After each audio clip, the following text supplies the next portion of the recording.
ලංකාවට එකක් විතරක් තියෙන දම්පාඩ මොවිස්ටාර් බොඩි කිට් එක තියෙන 2011 R1 එක. ඒ වගේම තමයි මේ දම්පාඩ කෙල්ලගේ කටේ සද්දේ නම්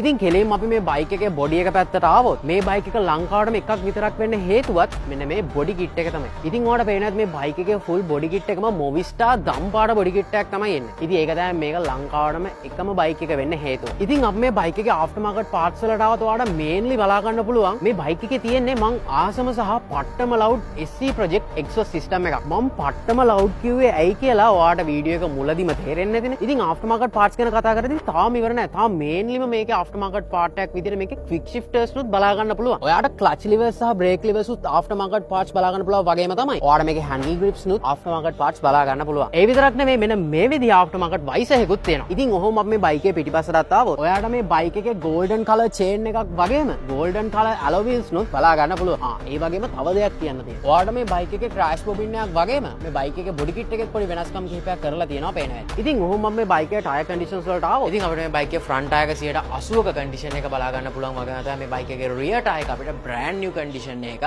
බලා ගන්න පුළුවන්. ඉතින් ඔයා මෙච්චරලා බලන් ඉඳි මේ බයික් එකේ ප්‍රයිස් එක කියනකන් නම් ඇත්තටම සෝරි. මොකද මේ බයික් එක සෙල් කරන්න තියෙන බයික් එකක් නන් නෙමෙයි. මේ බයික් එක සෙල් කරනවා නම් මං එදාට වට අනිවාර්යයෙන්ම මේ බයික් එක ගැන ඩීටේල්ස් ටික channel එකේ දාන්න. එහෙනම් වැඩි කතාවක් නැහැ. අපි දැන් මේ ලංකාවට එකක් විතරක් තියෙන දම්පාඩ ග්‍රිල් එකේ ස්මූත්නස් එක චෙක් කරලා බලමු.